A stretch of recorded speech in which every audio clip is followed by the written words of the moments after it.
ಆತ್ಮೀಯ ವೀಕ್ಷಕರೇ, Royce and creations YouTube ಚಾನಲ್ಗೆ ನಿಮಗೆ ಸ್ವಾಗತ. ಇಂದಿನ ಈ ವಿಡಿಯೋದಲ್ಲಿ 9ನೇ ತರಗತಿಯ ವಿಜ್ಞಾನ ವಿಷಯದ ದ್ವಿತೀಯ ಸಂಕಲನಾತ್ಮಕ ಪರೀಕ್ಷೆ 2025-26ರ ಪ್ರಶ್ನೆ ಪತ್ರಿಕೆಯನ್ನು ನಾವು ಸಂಪೂರ್ಣ ಉತ್ತರಗಳೊಂದಿಗೆ ವಿಶ್ಲೇಷಣೆ ಮಾಡೋಣ.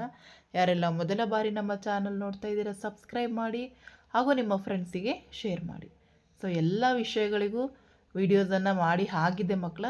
ಅಲ್ಲೆಲ್ಲವೂ ಪ್ಲೇ ಲಿಸ್ಟಲ್ಲೇ ಇರ್ತದೆ, ಹೋಗಿ ಅದನ್ನು ಲಿಸ್ಟನ್ನು ಚೆಕ್ ಮಾಡಿಕೊಂಡು ಯಾವ ಪೇಪರ್ಸ್ ಬೇಕೋ ಅದರ ಒಂದು ಮಾಡೆಲ್ ಕ್ವಶನ್ ಪೇಪರ್ ವೀಡಿಯೋಸನ್ನು ನೋಡಿ ಎಕ್ಸಾಮ್ಗೆ ಪ್ರಿಪೇರ್ ಆಗಿ ಅಂತ ಹೇಳ್ತಾ ವಿಡಿಯೋನ ಪ್ರಾರಂಭಿಸ್ತಾ ಇದ್ದೀನಿ. ಸೊ ಒಟ್ಟಾರೆ 80 ಅಂಕಗಳಿಗೆ ಎಕ್ಸಾಮ್ ಇರುತ್ತೆ. ಭೌತ ವಿಜ್ಞಾನ, ರಸಾಯನ ವಿಜ್ಞಾನ, ಜೀವವಿಜ್ಞಾನ ಇದೇ ರೀತಿ ಅಂಕಗಳು ನಿಮಗೆ ಹಂಚಿಕೆಯಾಗಿರ್ತದೆ. ಫಸ್ಟ್ ಮೇನ್ ಇವುಗಳಿಗೆ 4 ಉತ್ತರಗಳನ್ನು ಕೊಟ್ಟಿದೆ, ಸರಿಯಾದದನ್ನು ಆರಿಸಿ ಬರೆಯಿರಿ. ಸೊ ಇಲ್ಲಿ 2 ಪ್ರಶ್ನೆ ಇದೆ. ಮೊದಲನೇ ಪ್ರಶ್ನೆ, ಏಕರೂಪ ಚಲನೆಯಲ್ಲಿನ ಕಾಯದ ಚಲವು ಪಥ ಹೀಗೆ ಕಾಣ್ತದೆ. ಸೊ ಅದು ಏಕರೂಪ ಚಲನೆಯಲ್ಲಿರುವ ಕಾಯದ ಪಥ. ಸೊ ಆಬ್ವಿಯಸ್ಲಿ ಅದು ರೇಖಾತ್ಮಕ ಚಲನೆಯಲ್ಲಿ ನಮಗೆ ಕಾಣಿಸ್ತಾ ಇರ್ತದೆ. ಯಾಕೆಂತ ಹೇಳಿದ್ರೆ ಅದು ಏಕರೂಪದ ಚಲನೆ ಅಂದರೆ ನಮಗೆ ಗೊತ್ತಿದೆ ಸಮಯ ಮತ್ತು ದೂರ ಏನಾಗಿರುತ್ತೆ, ಒಂದೇ ಸಮನಾಗಿರ್ತದೆ. ಇಲ್ಲಿ ವೃತ್ತೀಯ ಚಲನೆ, ವೃತ್ತೀಯವಲ್ಲದ ಚಲನೆ, ರೇಖಾತ್ಮಕವಲ್ಲದ ಚಲನೆಗಳಲ್ಲಿ ಬೇರೆ ಬೇರೆ ಆಗಿರ್ತದೆ. ಹಾಗಾಗಿ option E is the right answer. Second question, ಇವುಗಳಲ್ಲಿ ಯಾವುದು ಹೆಚ್ಚಿನ ಜಡತ್ವ ಹೊಂದಿದೆ? ರೈಲು, ರಬ್ಬರ್ ಚೆಂಡು, ಬೈಸಿಕಲ್, 5 ರೂಪಾಯಿ ನಾಣ್ಯ. ಸೊ ರಬ್ಬರ್ ಚೆಂಡು, ಬೈಸಿಕಲ್ಲು, 5 ರೂಪಾಯಿ ನಾಣ್ಯ ಕಡಿಮೆ ಜಡತ್ವವನ್ನು ಹೊಂದಿರೋದು. ಸೊ ರೈಲಿನಲ್ಲಿ ನಮಗೆ ಜಡತ್ವ ನೋಡಿ ಅರ್ಥ ಆಗ್ತದೆ.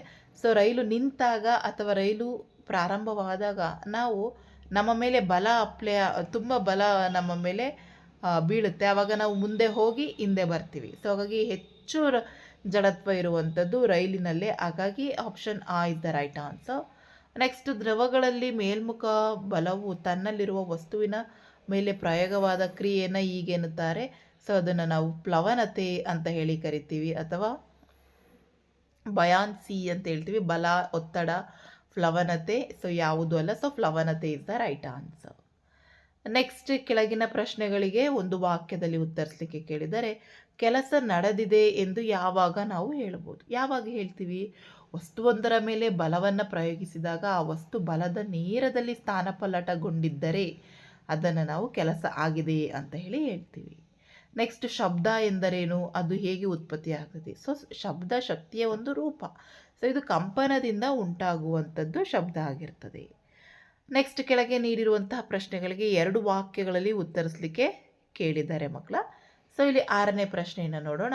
ಒಂದು ವಸ್ತು ಒಂದು ಜೊತೆ ಎತ್ತುಗಳ ನೇಗಿಲ ಮೇಲೆ 140 ನ್ಯೂಟನ್ನಷ್ಟು ಬಲ ಪ್ರಯೋಗಿಸುತ್ತೇವೆ. ಉಳುಮೆ ಮಾಡಬೇಕಾದ ಭೂಮಿಯು 15 ಮೀಟರ್ ಉದ್ದವಿದೆ. ಹಾಗಾದರೆ ಆ ಉದ್ದದ ಭೂ ಉಳುಮೆಯಲ್ಲಿ ನಡೆದ ಕೆಲಸ ಎಷ್ಟು ಅಂತ ಹೇಳಿದ್ದಾರೆ. ಸೊ ದತ್ತಾಂಶ ಏನೇನು ಕೊಟ್ಟಿದ್ದಾರೆ? ಫೋರ್ಸ್ ಕೊಟ್ಟಿದ್ದಾರೆ 140 ನ್ಯೂಟನ್. ಎಸ್ಸು ಸಹ ಕೊಟ್ಟಿದ್ದಾರೆ. ಎಷ್ಟು ದೂರ ಅಂತ ಇದೆ? ಉಳುಮೆ ಮಾಡಬೇಕಾದ ಭೂಮಿ 15 ಮೀಟರ್ ಉದ್ದ. ಸೊ ಎಸ್ ಕೊಟ್ಟಿದ್ದಾರೆ. ಡಬ್ಲ್ಯೂನ ಕ್ಯಾಲ್ಕುಲೇಟ್ ಮಾಡಬೇಕು. ಸೊ ಫಾರ್ಮುಲಾ ಇದೆ, W is equals to F into S. So 140 into 15 ಮಾಡಿದ್ರೆ 2100 ನ್ಯೂಟನ್ ಮೀಟರ್ ಆಗ್ತದೆ. ಸೊ ಅದನ್ನು ನಾವು 2000 ಜೌಲ್ ಅಂತಲ್ಲ, ಸೊ ಎನರ್ಜಿ ಅಂತಲ್ಲಾದರೂ ತೊಗೋಬೋದು ಅಥವಾ ನ್ಯೂಟನ್ ಮೀಟರ್ ಜೌಲ್ ಅಂತಲ್ಲಾದರೂ ತೊಗೋಬೋದು. ಸೊ ಅದಿಷ್ಟು ಮಾಡಿದ್ರೆ ನಮಗೆ ಕಂಪ್ಲೀಟಾಗಿ 2 ಅಂಕ ಸಿಗುತ್ತೆ. ಅದೇ ಪ್ರಶ್ನೆಗೆ ಆಪ್ಷನ್ ಕೊಟ್ಟು, ಒಂದು ವಿದ್ಯುತ್ ದೀಪವು 10 ಸೆಕೆಂಡುಗಳಲ್ಲಿ 100,000 ಜೌಲ್ನಷ್ಟು ವಿದ್ಯುತ್ ಶಕ್ತಿಯನ್ನು ಉಪಯೋಗಿಸಿಕೊಳ್ಳುತ್ತದೆ. ಹಾಗಾದರೆ ಅದರ ಸಾಮರ್ಥ್ಯ ಎಷ್ಟು? ಸೊ ನಮಗೆ ವ್ಯಾಟ್ ಡಬ್ಲ್ಯೂ ಕೊಟ್ಟಿದ್ದಾರೆ, ಜೌಲ್ ಎಷ್ಟು? 1000 ಜೌಲ್. ಟಿ ಕೊಟ್ಟಿದ್ದಾರೆ 10 ಸೆಕೆಂಡ್. ಸೊ ನಾವು ಕಂಡುಹಿಡಬೇಕಾಗಿರೋದು ಸಾಮರ್ಥ್ಯ ಪಿಯನ್ನು ಕಂಡುಹಿಡಿವಿ. ಸೊ ಸಾಮರ್ಥ್ಯಕ್ಕೆ ಸೂತ್ರ ಇದೆ, ಸಾಮರ್ಥ್ಯ ಇಸ್ ಈಕ್ವಲ್ ಟು ಒಟ್ಟು ಕೆಲಸದ ಪ್ರಮಾಣ ಡಿವೈಡೆಡ್ ಬೈ ಕಾಲ. ಸೊ ಹಾಗಾಗಿ P is equals to W by T. So 1000 divided by 10 ಮಾಡಿದರೆ 100 ವ್ಯಾಟ್ಸ್ ಬರ್ತದೆ. ನೆಕ್ಸ್ಟ್ 7ನೇ ಪ್ರಶ್ನೆ, ನೆಲಹಾಸನ ಅಥವಾ ಕಾರ್ಪೆಟ್ ದೊಣ್ಣೆಯಿಂದ ಬಡಿದಾಗ ಅದರಲ್ಲಿರುವ ಧೂಳು ಹೊರಬೀಳುತ್ತದೆ, ವಿವರಿಸಿ. ಯಾಕೆ ಅಂತ ಹೇಳಿದ್ರೆ ಕಾರ್ಪೆಟ್ಟು ಚಲನೆಗೆ ಒಳಪಡ್ತದೆ, ಆದರೆ ಅದರಲ್ಲಿರುವಂತಹ ಧೂಳಿನ ಕಣಗಳು ಜಡತ್ವದಿಂದಾಗಿ ನಿಶ್ಚಲ ಸ್ಥಿತಿಯಲ್ಲಿರಲು ಪ್ರಯತ್ನಿಸ್ತದೆ, ಆದ್ದರಿಂದ ಧೂಳು ಹೊರಬರ್ತದೆ. ಸೊ ಆ ಪ್ರಶ್ನೆಗೆ ಆಪ್ಷನನ್ನು ಕೊಟ್ಟು ನ್ಯೂಟನ್ ಚಲನೆಯ ಯಾವುದಾದರೂ 2 ನಿಯಮಗಳನ್ನ ಕೇಳಿದ್ದಾರೆ. ಸೊ 3ರಲ್ಲಿ ಯಾವುದಾದ್ರು 2 ಬರೀರಿ. ಮೊದಲನೇದು, ಅಸಂತುಲಿತ ಬಲದ ಪ್ರಯೋಗವಾದಂಥ ಭಾಗದ ಹೊರತು ಕಾರ್ಯವು ತನ್ನ ನಿಶ್ಚಲ ಸ್ಥಿತಿಯಲ್ಲಿಯೇ ಇರುತ್ತದೆ. ನೆಕ್ಸ್ಟ್ 2ನೇ ನಿಯಮ, ಸಂವೇಗದ ಬದಲಾವಣೆಯ ದರವು ಕಾಯದ ಮೇಲೆ ಪ್ರಯೋಗವಾದಂತಹ ಅಸಂತುಲಿತ ಬಲಕ್ಕೆ ನೇರ ಅನುಪಾತದಲ್ಲಿಯೂ ಪ್ರಯೋಗವಾದ ಬಲದ ದಿಕ್ಕಿನಲ್ಲಿ ನೇರ ಅನುಪಾತದಲ್ಲಿಯೂ ಇರ್ತದೆ. F=m × a ಆಗಿರ್ತದೆ. ನೆಕ್ಸ್ಟ್ 8ನೇ ಪ್ರಶ್ನೆ, ನೀವು ಮತ್ತು ನಿಮ್ಮ ಸ್ನೇಹಿತ ಇಬ್ಬರನ್ನು ಚಂದ್ರನ ಮೇಲೆದ್ದೀರೆಂದು ಭಾವಿಸಿ. ನಿಮ್ಮ ಸ್ನೇಹಿತನ ಶಬ್ದವು ನೀವು ಕೇಳಬಲ್ಲಿರಾ ಅಂತ ಕೇಳಿದ್ದಾರೆ. ಸೊ ಶಬ್ದದ ಪ್ರಸರಣಕ್ಕೆ ಮಾಧ್ಯಮ ತುಂಬ ಅವಶ್ಯಕ. ಶಬ್ದವು ಆಕಾರ ಬಿಂದುವಿನಿಂದ ಕೇಳುವವನವರೆಗೆ ಮಾಧ್ಯಮದ ಕಣಗಳು ಪ್ರಸಾರವಾಗ್ತದೆ. ಆದರೆ ಚಂದ್ರನ ವಾತಾವರಣದಲ್ಲಿ ಈ ಬಗೆಯ ಮಾಧ್ಯಮ ಇರೋದಿಲ್ಲ. ಹಾಗಾಗಿ ಅಲ್ಲಿ ಶಬ್ದವನ್ನು ಕೇಳಲು ಸಾಧ್ಯನೇ ಇಲ್ಲ. ಸೊ ಈ ಪ್ರಶ್ನೆಗೆ ನಮಗೆ ಆಪ್ಷನನ್ನು ಕೊಟ್ಟಿದ್ದಾರೆ. ತರಂಗದ ಯಾವ ಗುಣವು ಆ ತಾರತ್ವ ಅಥವಾ ಲೌಡ್ನೆಸ್ ಸ್ಥಾಯಿ ಪಿಚ್ಚನ್ನು ನಿರ್ಧರಿಸ್ತದೆ ಅಂತ ಕೇಳಿದ್ದಾರೆ. ಸೊ ತರಂಗದ ಗುಣಗಳಾದಂತಹ ಆಂಪ್ಲಿಟ್ಯೂಡ್ ಅಂತೀವಿ, ಆವೃತ್ತಿಗಳು ಅದರ ತಾರತ್ವವನ್ನು ನಿರ್ಧರಿಸ್ತದೆ. ಸೊ ತರಂಗದ ಪಾರ ಹೆಚ್ಚಾಗಿದ್ದರೆ ಶಬ್ದದ ತೀವ್ರತೆಯು ಹೆಚ್ಚಾಗಿರ್ತದೆ. ಆವೃತ್ತಿ ಕಡಿಮೆ, ಆವೃತ್ತಿಯು ಸಹ ಅದರ ಸ್ಥಾಯಿಯನ್ನೇ ನಿರ್ಧರಿಸ್ತದೆ. ಸೊ ಇದಿಷ್ಟು ಆನ್ಸರ್ ಬರೀರಿ. ನೆಕ್ಸ್ಟು 3 ಅಂಕದ ಪ್ರಶ್ನೆಗಳಿದ್ದಾವೆ. 200 ಗ್ರಾಂ ದ್ರವ್ಯರಾಶಿ ಇರುವ ಹಾಕಿ ಚೆಂಡೊಂದು 100 m/s ವೇಗದಲ್ಲಿ ಚಲಿಸುತ್ತಿತ್ತು. ಅದನ್ನು ಹಾಕಿ ಕೋಲಿನಿಂದ ತಾಡಿಸಿ ಮತ್ತು ಅದೇ ಮಾರ್ಗವಾಗಿ 5 m/s ವೇಗದಲ್ಲಿ ಹಿಂದಕ್ಕೆ ಕಳುಹಿಸಲಾಗಿದೆ. ಚಲಿಸುತ್ತಿರುವ ಹಾಕಿ ಚೆಂಡಿನ ಮೇಲೆ ಹಾಕಿ ಕೋಲಿನ ಬಲವು ಮಾಡುವಂತಹ ಸಂವೇಗದ ಬದಲಾವಣೆಯನ್ನು ಕಂಡುಹಿಡಿಯಿರಿ. ಸೊ ಪಿಯನ್ನು ಕಂಡುಹಿಡಿಯಬೇಕು ಅಂತ ಹೇಳಿ ಕೇಳಿದ್ದಾರೆ. ಸೊ ಅದಕ್ಕೆ ಆಪ್ಷನನ್ನು ಕೊಟ್ಟಿದ್ದಾರೆ ಮಕ್ಕಳ. ಇನ್ನೊಂದು ಪ್ರಶ್ನೆಯನ್ನು, ಈ ಕೆಳಗಿನ ಉದಾಹರಣೆಗಳಲ್ಲಿ ಚೆಂಡಿನ ವೇಗವು ಎಷ್ಟು ಬಾರಿ ಬದಲಾಗುವುದು ಎಂದು ಗುರುತಿಸಿ ಅಂತೇಳಿ ಕೇಳಿದ್ದಾರೆ. ಸೊ ಇಲ್ಲಿ ನಮಗೆ ಒಬ್ಬ ಫುಟ್ಬಾಲ್ ಆಟಗಾರ ತನ್ನ ತಂಡದ ಸಹ ಆಟಗಾರನೊಡನೆ ಬಾಲನ್ನು ಒದೆಯುತ್ತಾನೆ ಮತ್ತು ಅವನು ಅದನ್ನು ಗೋಲ್ ಕಡೆಗೆ ಒದೆಯುತ್ತಾನೆ. ಎದುರಾಳಿ ತಂಡದ ಗೋಲ್ ಕೀಪರ್ ಆ ಚೆಂಡನ್ನು ತೆಗೆದುಕೊಂಡು ಅದನ್ನು ತನ್ನ ಆಟಗಾರನೆಡೆಗೆ ಒದೆಯುತ್ತಾನೆ. ಈ ಮೇಲಿನ ಪ್ರತಿ ಸಂದರ್ಭದಲ್ಲೂ ಬಲ ಒದಗಿಸಲು ಸಹಾಯಕವಾಗುವ ಅಂಶವನ್ನು ಗುರುತಿಸಿ. 10ನೇ ಪ್ರಶ್ನೆ, ಒಂದು ವಸ್ತುವಿನ ರಾಶಿ ಮತ್ತು ಅದರ ತೂಕ ಇವುಗಳ ನಡುವಿನ ವ್ಯತ್ಯಾಸವೇನು ಅಂತ ಕೇಳಿದ್ದಾರೆ. ವಸ್ತುವಿನ ತೂಕ ತೆಗೆದುಕೊಂಡ್ರೆ ಭೂಮಿಯ ಗುರುತ್ವಾಕರ್ಷಣ ಬಲದೊಂದಿಗೆ ಅವಲಂಬಿತವಾಗಿದೆ. ಏಕಮಾನ ನ್ಯೂಟನ್. ಇದು ಸ್ಥಳದಿಂದ ಸ್ಥಳಕ್ಕೆ ಬದಲಾವಣೆ ಆಗ್ತದೆ. ಇದು ದಿಕ್ಕು ಮತ್ತು ಪರಿಮಾಣವನ್ನು ಹೊಂದಿರುವಂಥ ಅದಿಶ ಪರಿಮಾಣ ಆಗಿರ್ತದೆ.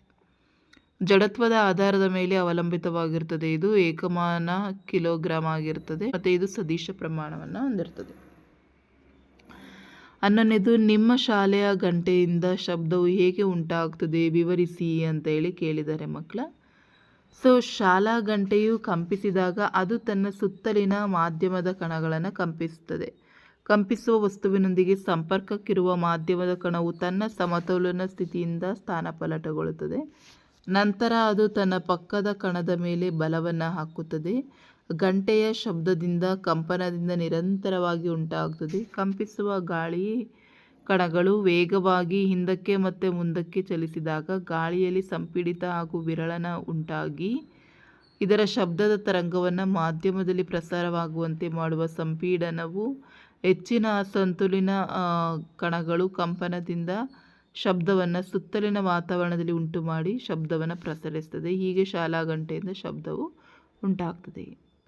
ಸೊ ಆ ಪ್ರಶ್ನೆಗೆ ಆಪ್ಷನ್ ಕೊಟ್ಟು ಶಬ್ದ ತರಂಗದೂರ, ಆವೃತ್ತಿ, ಕಾಲಾವಧಿ ಮತ್ತು ಪಾರಗಳು ಡೆಫಿನೇಷನ್ಸ್ ಕೇಳಿದ್ದಾರೆ. ಸೊ ತರಂಗದೂರ ಅಂದರೆ 2 ಕ್ರಮಾನುಗತ ಸಂಪೀಡನ ಮತ್ತು ವಿರಳನಗಳ ದೂರವನ್ನು ತರಂಗದೂರ ಅಂತೀವಿ. ಇದನ್ನು ಲ್ಯಾಂಬ್ಡಿಂದ ನಾವು ಗುರುತಿಸ್ತೀವಿ. ನೆಕ್ಸ್ಟ್ ಆವೃತ್ತಿ, ಫ್ರೀಕ್ವೆನ್ಸಿ ಅಂದ್ರೇನು, ಗರಿಷ್ಠ ಮೌಲ್ಯದಿಂದ ಕನಿಷ್ಠ ಮೌಲ್ಯ ಮತ್ತು ಗರಿಷ್ಠ ಮೌಲ್ಯದಿಂದ ಹೊರಗಿನ ಸಾಂದ್ರತೆಯ ಬದಲಾವಣೆಯ ಒಂದು ಪೂರ್ಣ ಆಂದೋಲನ ಉಂಟು ಮಾಡ್ತದೆ. ಸೊ ಒಂದು ಏಕಮಾನ ಕಾಲದಲ್ಲಿ ಉಂಟಾಗುವ ಈ ಆಂದೋಲನಗಳ ಸಂಖ್ಯೆಯನ್ನೇ ಶಬ್ದ ತರಂಗದ ಆವೃತ್ತಿ ಎನ್ನಲಾಗ್ತದೆ. ಸೊ ಪಾರ ಅಂದರೆ ಒಂದು ಮಾಧ್ಯಮದಲ್ಲಿ ನಿಶ್ಚಲ ಸ್ಥಾನದಿಂದ ಎರಡೂ ಕಡೆಗೆ ಉಂಟಾಗುವ ಗರಿಷ್ಠ ಪ್ರಮಾಣದ ಕ್ಷೋಭೆಯನ್ನೇ ಪಾರ ಅಂತೇಳಿ ಕರೆಯಲಾಗ್ತದೆ. ನೆಕ್ಸ್ಟ್ 4 ಅಂಕದ ಪ್ರಶ್ನೆ ಮಕ್ಕಳ. 12ನೇದು ಆ ಪ್ರಶ್ನೆ, ವಿಶ್ವವ್ಯಾಪಿ ಗುರುತ್ವ ನಿಯಮದ ಪ್ರಾಮುಖ್ಯತೆ ಏನು? ಸೊ ಇದು ನಮ್ಮನ್ನು ಭೂಮಿಗೆ ಬಂಧಿಸುವ ಬಲವಾಗಿದೆ. ಭೂಮಿಗೆ ಸುತ್ತ ಚಂದ್ರನ ಚಲನೆ, ಸೂರ್ಯನ ಸುತ್ತ ಗ್ರಹಗಳ ಚಲನೆ ಮತ್ತು ಸೂರ್ಯ ಮತ್ತು ಚಂದ್ರರಿಂದ ಆಗುವ ಉಬ್ಬರ ಇಳಿತ. ಸೊ ಇದಿಷ್ಟು ಇದಕ್ಕೆ ಆನ್ಸರು. ಅದೇ ಪ್ರಶ್ನೆಗೆ ಸಬ್ ಕ್ವಶನ್ ಇದೆ. ಪ್ಲಾಸ್ಟಿಕ್ನ ಪಟ್ಟಿಯೊಂದನ್ನು ನೀರಿನ ತಳಭಾಗದಿಂದ ಬಿಟ್ಟಾಗ ಅದು ನೀರಿನ ಮೇಲ್ಮೈಗೆ ಬರಲು ಕಾರಣ ಏಕೆಂತ ಹೇಳಿದ್ರೆ ನೀರಿನ ಸಾಂದ್ರತೆಗಿಂತ ಪ್ಲಾಸ್ಟಿಕ್ನ ಸಾಂದ್ರತೆ ಕಡಿಮೆ ಇರ್ತದೆ. ನೆಕ್ಸ್ಟ್ 5 ವಾಕ್ಯದಲ್ಲಿ ಉತ್ತರಿಸಲಿಕ್ಕೆ ಇಲ್ಲಿ ಒಂದೇ ಪ್ರಶ್ನೆ ಇರ್ತದೆ ಮಕ್ಕಳ. 13ನೇ ಪ್ರಶ್ನೆ, ಒಂದು ಕಾಯವು ಏಕರೂಪ ವೇಗೋತ್ಕರ್ಷ ಮತ್ತು ಏಕರೂಪವಲ್ಲದ ವೇಗೋತ್ಕರ್ಷದಲ್ಲಿದೆ ಎಂದಾಗ ನೀವು ಯಾವಾಗ ಹೇಳುವಿರಿ? ಸೊ ಸರಾಸರಿ ಜವವನ್ನು ಕಂಡುಹಿಡಿಯುವ ಸೂತ್ರ V=S/2. ಸೊ ಏಕರೂಪ ವೇಗೋತ್ಕರ್ಷ ಅಂದರೆ ಒಂದು ಕಾಯವು ಸರಳ ರೇಖೆಯಲ್ಲಿ ಚಲಿಸುತ್ತಿದ್ದು ಅದರ ವೇಗವು ಒಂದು ಸಮಾನ ಅವಧಿಯಲ್ಲಿ ಸಮವಾಗಿ ಹೆಚ್ಚುತ್ತಿದ್ದರೆ ಅಥವಾ ಕಡಿಮೆಯಾಗುತ್ತಿದ್ದರೆ ಅದಕ್ಕೆ ಏಕರೂಪ ವೇಗೋತ್ಕರ್ಷ ಅಂತ ಹೇಳಿ ಕರೆಯಲಾಗ್ತದೆ ಮಕ್ಕಳ. ಸೊ ಉದಾಹರಣೆಗೆ ಭೂಮಿಯ ಗುರುತ್ವಾಕರ್ಷಣ ಬಲವಾಗಿರ್ತದೆ. ಸೊ ಏಕರೂಪವಲ್ಲದ ವೇಗೋತ್ಕರ್ಷ ಅಂದರೆ ಕಾಯದ ಬದಲಾವಣೆಯ ದರ ಏಕರೂಪವಾಗಿರೋದಿಲ್ಲ, ಅಂದರೆ ವೇಗೋತ್ಕರ್ಷವು ಏಕರೂಪವಾಗಿರೋದಿಲ್ಲ. ಉದಾಹರಣೆಗೆ ಒಂದು ಮೋಟಾರ್ ವಾಹನವು ಸರಳ ರೇಖೆಯಲ್ಲಿ ಚಲಿಸುತ್ತಿದ್ದು ಸಮಾನ ಕಾಲಾವಧಿಯಲ್ಲಿ ಅದರ ಜೌವು ಅಸಮವಾಗಿ ಬದಲಾಗುತ್ತಿರುತ್ತದೆ.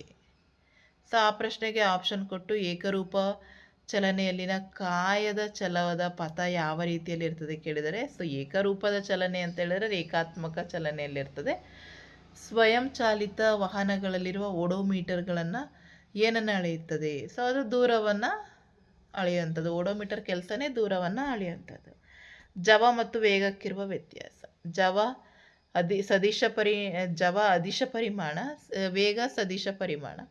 ಸೊ ವೇಗ ಬಂದು ಪರಿಮಾಣ ಮತ್ತು ದಿಕ್ಕು ಎರಡನ್ನ ಹೊಂದಿರ್ತದೆ. ಜವ ಪರಿಮಾಣ ಮತ್ತು ದಿಕ್ಕನ್ನು ಹೊಂದಿದ್ದು ಪರಿಮಾಣವನ್ನು ಮಾತ್ರ ಹೊಂದಿದ್ದು ದಿಕ್ಕನ್ನು ಇದು ಹೊಂದಿರೋದಿಲ್ಲ.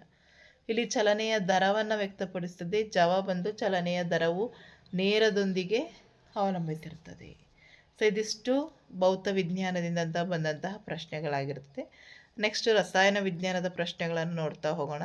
14th ಕ್ವಶನ್ನು, ನ್ಯಾಪ್ತಲಿನ್ ಗುಳಿಗೆಗಳು ಡ್ಯಾಶ್ಗೆ ಒಳಪಡುವುದರಿಂದ ಸಮಯ ಕಳೆದಂತೆ ನಿಶೇಷವಾಗಿ ಮಾಯವಾಗುತ್ತವೆ ಅಂತ ಕೇಳಿದರೆ 4 ಆಪ್ಷನಲ್ಲಿ ಅದು.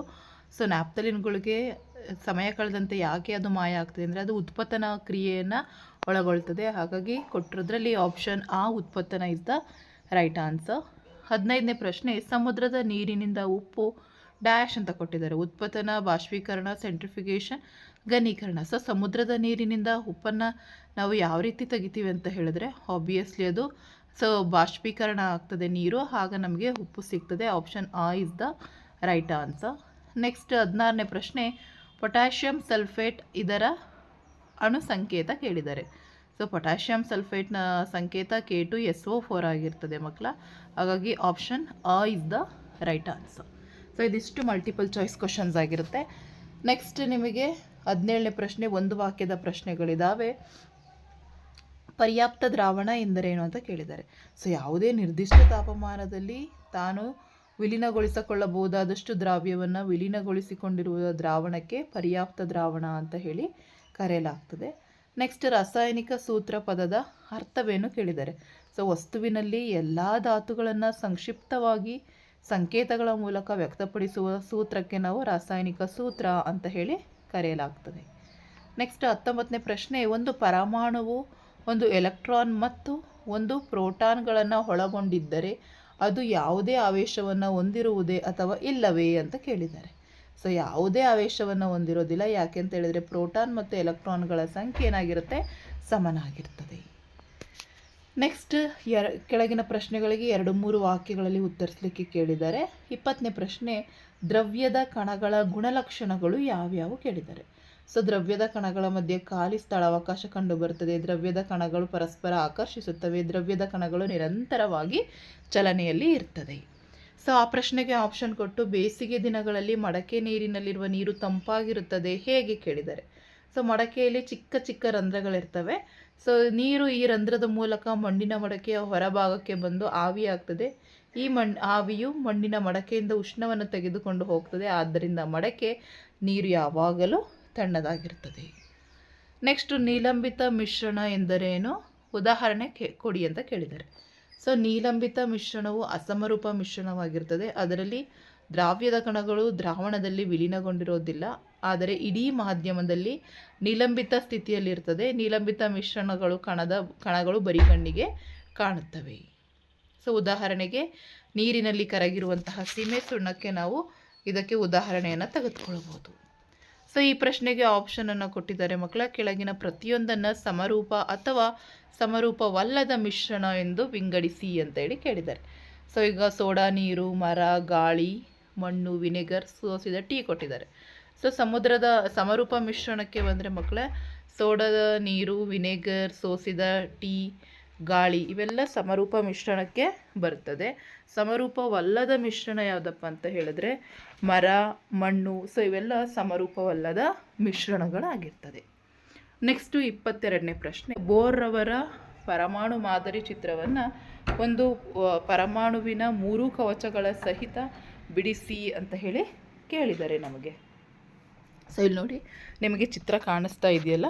ಸೊ ಇದೇ ಚಿತ್ರವನ್ನು ನೀವು ಪ್ರಾಕ್ಟೀಸ್ ಮಾಡ್ಕೋಬೇಕಾಗ್ತದೆ ಮಕ್ಕಳ. ಸೊ ಎನ್ ಕವಚ, ಎಮ್ ಕವಚ, ಎಲ್ ಕವಚ, ಕೆ ಕವಚ ಮತ್ತು ಬೀಜ ಕೇಂದ್ರಗಳಾಗಿರ್ತದೆ. ಈ ರೀತಿ ಬರೆಸಿ. ಸೊ ಅದೇ ಪ್ರಶ್ನೆಗೆ ನಮಗೆ ಇನ್ನೊಂದು ಆಪ್ಷನನ್ನು ಕೊಟ್ಟಿದ್ದಾರೆ. ಕಾರ್ಬನ್ ಮತ್ತು ಸೋಡಿಯಂ ಅಣುವಿನ ಪರಮಾಣುವಿನ ಎಲೆಕ್ಟ್ರಾನ್ಗಳ ಹಂಚಿಕೆಯನ್ನು ಬರೀಲಿಕ್ಕೆ ಕೊಟ್ಟಿದ್ದಾರೆ. ಸೊ ಕಾರ್ಬನ್ ಅಂದರೆ ನಮಗೆ ಗೊತ್ತಿದೆ C6 ಪ್ರೋಟಾನ್ ಸಂಖ್ಯೆ, ಎಲೆಕ್ಟ್ರಾನ್ಗಳ ಸಂಖ್ಯೆನೂ ಆಬ್ವಿಯಸ್ಲಿ 6 ಆಗಿರ್ತದೆ. ಸೊ ಹಾಗಾಗಿ ಕೆ ಶೆಲ್ಲಲ್ಲಿ 2, ಎಲ್ ಶೆಲ್ಲಲ್ಲಿ 4, ಎಮ್ಮಲ್ಲಿ ಅದು ಬ್ಯಾಲೆನ್ಸ್ ಆಗ್ತದೆ. Next sodium 11. ಸೊ ಹಾಗಾಗಿ Na 1s2, 2s2, 2p6, 3s1. So ಹಾಗಾಗಿ 2, 8, 1. ಸೊ ಈ ರೀತಿ ನೀವು ಬರೆದ್ರೆ ನಿಮಗೆ ಅಂಕಗಳು ಸಿಗುತ್ತೆ. ಆಪ್ಷನ್ ಇರುತ್ತೆ. ಹಾಗಾಗಿ ಯಾವುದಾದ್ರೂ ಒಂದನ್ನು ನೀವು ಆಯ್ಕೆ ಮಾಡಿ ಬರಿಬೇಕಾಗ್ತದೆ.